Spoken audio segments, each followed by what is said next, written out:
turned this off last night so that we could get at this. Let me get the camera on. So there's that. Oh, it's a bolt off the chipper, see, jammed in there. I don't know whether it'll pull out or we'll have to try and turn it at the same time.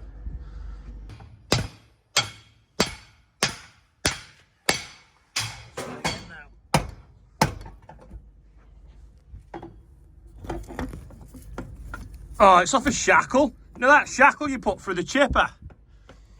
Go a little bit more. Tiny bit. Go on. Little bit. Yeah, Rob put a shackle through the chipper the other week. This is the other half of it. You got it? Yeah, that wasn't going through the auger, was it? New arrival just appeared. Hopefully we get it on the baler because this is still poorly.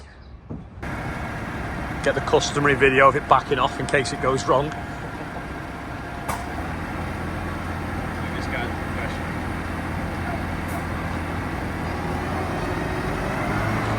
You wouldn't need ramps, it's that low, that wagon.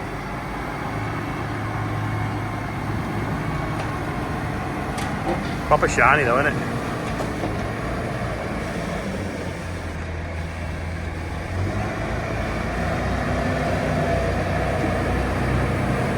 Stunning colour. Have a quick look at this. If you're looking here, it's pretty nifty. You've got, need two hands I think, there you go. PTO shaft storage, draw bin, drawbar pin, airline, toolbox, another pin there. Everything's like stowed away nice so it won't rattle. And then at the back, you got your drawbar stored there, but it's really heavy to get out, which is a bit of a pain. And that catches the back of your hand, but at least you've got it with you. That's dead heavy to lift out. I'm hoping if he drops the link arms down, I can reach in a bit easier. Got a subwoofer? It's got a subwoofer. It's got a fridge as well. Now I'll be able to reach in there, pull that out, but it is heavy.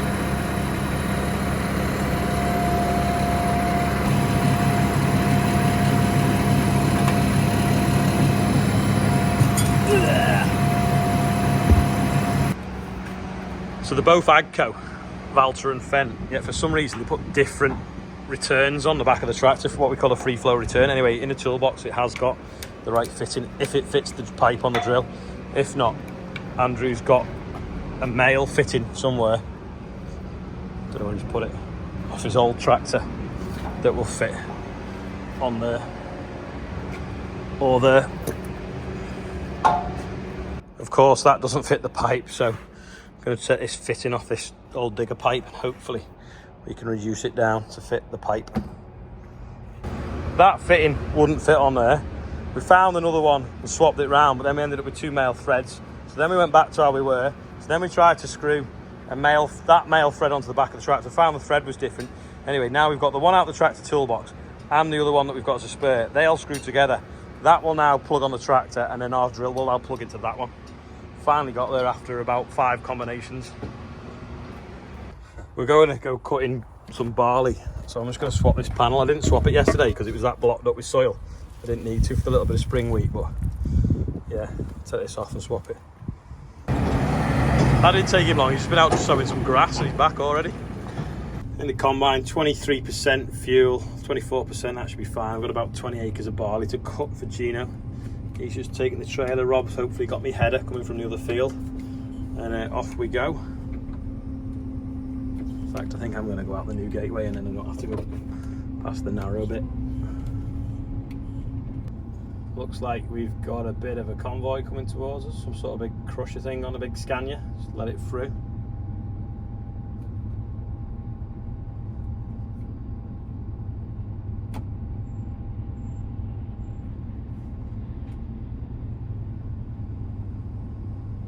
Well, you can't get anywhere.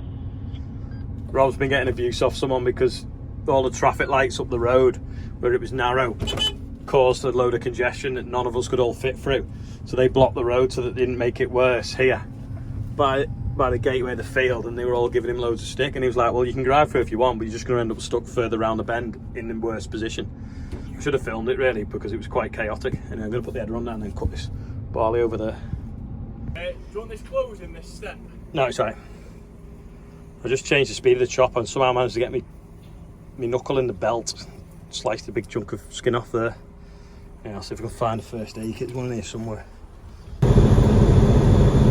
Gino's just spotted that brick we've just picked up against that track, so he's just going to throw it off now. This field here, I'm not sure if you can see there, but that black line is where the kids set fire to it the other week. Anyway, fire brigade put it out, but it's 20 acres with a couple of acres burnt out in the middle maybe. Yeah, this is the bit that was set on fire, and it spread right across the field. Yeah, probably an acre, maybe 2. Pretty much every year they try and set fire to this field. Lucky though, the fire brigade were able to put it out. Must have been quite a still day. You normally get a hot day and it flies across it. All done here, just gonna head back. There's a tiny bit of spring wheat round the pond I'm gonna go and cut, but I was gonna call in Alex because he's combining with his John Deere combine and the radiator's is running warm, so I think the radiator needs blowing out.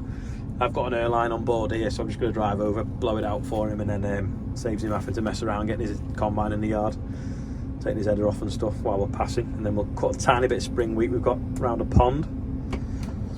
Just if we can get out this gateway here, it's a bit tight coming in because the trees are overhanging, like nearly brushing the grain out the trailer, and I've got to go through and then turn without hitting the chopper and the auger on them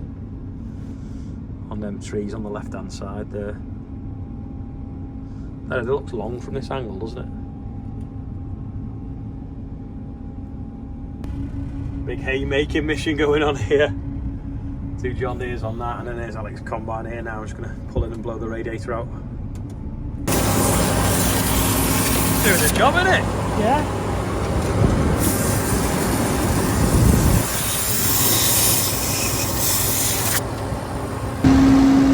See all the rubbish blowing out now, he's revved it up because we've loosened it all with the airline. We've actually forgotten the field, so we're going to go back and finish it. Yeah, Gino was sat on with me as I was cutting, and we finished little field, then we did the big field. Drove over, emptied into the trailer. Quite happy that we'd got it in square trailer fulls. Then got to Alex, blowing his radiator out, and Gino was like, "Did you cut that other field?" While I was gone, I was like, "No, I forgot." And there's like a little 2 acre piece the other side of where we were cutting. I'd completely forgotten about, and so would he, because he was sat on with me when I was finishing the field. So we're just going to shoot back now and do it. Back here again, header back on. Let's go find this other field. This field's pure sand. You can see how it just died, but that was the field we were just cutting, and it was behind this kind of like brambly bit, and it's tiny. You know, it looks bigger on the camera, but it's like 2 acres if that. And yeah, completely forgot it. So we'll quickly hoover it up and then head back off for home. Header off again. Off we go back home. Turn that off. Quick pit stop at the yard. Donut to way off that trailer. We're going to go and shoot and cut the little bit of spring wheat we've got round the pond, just to get it out of the way. I want to show you this in the shed though. So what we've been cutting spring barley, and it's obviously got quite weathered. The other barley we've got in the shed is winter barley, and it was cut quite early before the sort of like real bad weather set in, and there's an amazing difference in the colour. It might not be visible now, it's been shoved up, but you could see it before, so I'll flip the camera around and show you. So there you go, that's winter barley. That's spring barley. It's been pushed up the heat, but can you see the difference in colours? Amazing really, just what the weather's kind of done to it. See it more there maybe. This here was too wet when we sown the winter wheat, so we patched it up with spring wheat. Anyway, it's been annoying me, it's got a few wild oats in it. Just going to get it mowed off and then we're done, other than bills and any summer barley we may cut. So we'll get it chomped off quick, change the angle of the header. Let's go. Well, that's a wrap. That is officially everything cut, bar if we get a chance to cut the summer barley. and a chance to cut the sweet corn, sorry, maize that we've done. Well, that's of mine, but obviously Bill's beans will be cut in a few weeks or a week or so. He only sprayed them off the other week, you see. Name that song.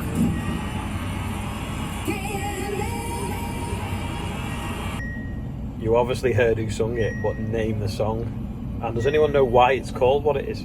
There's a quiz question for you. Nearly going dark, but here's the birthday bumper. Alice Jacob is 12, Colin Moss is on there, Rob Brand is 49, Ruby Peterson is 12 as well. Will Lockor is on there, I think it's pronounced. Stephen McDougall is on there. John's 65, Mad Mitch from Orkney 60, and Sarah and Gavin James it's the 11th wedding anniversary. So £45,353 raised so far for the North West Air Ambulance. Thank you very much and happy birthday everyone whose your birthday is today. Not had a look properly at the fence yet. We were trying to get the rocker cover off and couldn't. Anyway, James is a Deutsch dude. I thought he was coming today, but I don't think he's had a chance, so he's going to come and we're going to try and sort that out. But yeah, thanks for Bounces for sending us that demonstrator, because it worked out quite handy, especially with that being off the road. Anyway, we're going to go and get some hay bale tomorrow. I've got quite a bit of hay on the floor. So that's the end of today's video. Quite a short one, I think, actually, today, because some of them have been quite long. But yeah, thanks for watching today, and we'll see you all tomorrow. Oh, by the way, yeah, I don't know whether you realised, but it was a wind-up saying we were going to leave that exhaust on that tractor. And the reason for that was because someone had called Environmental Health that obviously watched the videos, because they knew that we'd modified the exhaust, and rung up and complained to the Environmental Health about it, which I found quite funny. So we thought we'd have a little bit of a wind-up by saying that we were going to leave that exhaust on till next March. But some people really do need to start appreciating the noise from a Caterpillar engine and maybe getting out a little bit more and doing something perhaps. Anyway, thanks for watching. I'll see you tomorrow.